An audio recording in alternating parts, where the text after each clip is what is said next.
Hello, and welcome to another reading from the book In Heavenly Places, a daily devotional. Today's reading is entitled Cheerfulness Without Levity, August 26th.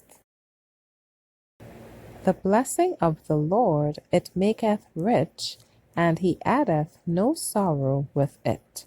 Proverbs 10, verse 22. The cheerfulness of the Christian is created by the consideration of the great blessings we enjoy because we are children of God. The cheerful enlightenment of the mind and the soul temple by the assurance that we have reconciliation with God, the hope we have of everlasting life through Christ, and the pleasure of blessing others are joys which bring no sorrow with them. Those who indulge in chaffing, mirth, levity, and vanity of spirit, which arise from a superficial, cheap experience, have no real, solid foundation for hope and joy in the love of God and belief of the truth. The giddy, the heedless, the gay, the jovial spirit is not the joy which Paul is anxious that Christ's followers shall have. This class spend their time in frivolity and excessive levity. Time is passing, the end is near, yet they have not laid up for themselves a good foundation against the time to come, that they may lay hold on everlasting life.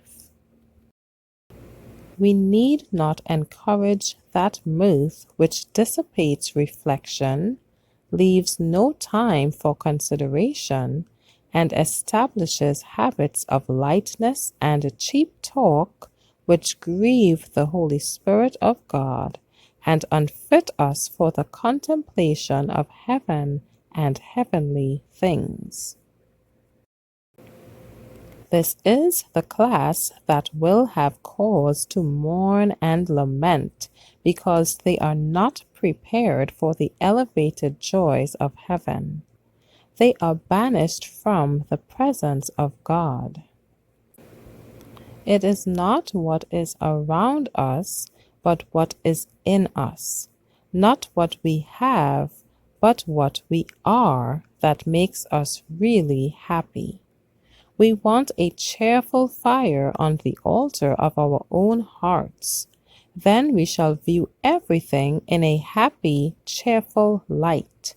We may have the peace of Christ. If we will be obedient, trustful in God, as a child in its simplicity trusts its earthly parents, we shall have peace. Not the peace that the world gives, but that peace which Jesus gives. Life, this life, has much brightness in it, if we will gather the flowers and let the briars and thistles alone. Bring the joy of heaven into your lives. The light of heaven, reflected in its beauteous charm from those who are preparing for translation, brings joy to the heavenly family. Thank you for listening today. Be sure to join me tomorrow for another reading from the book In Heavenly Places. Have a wonderful day and God bless you.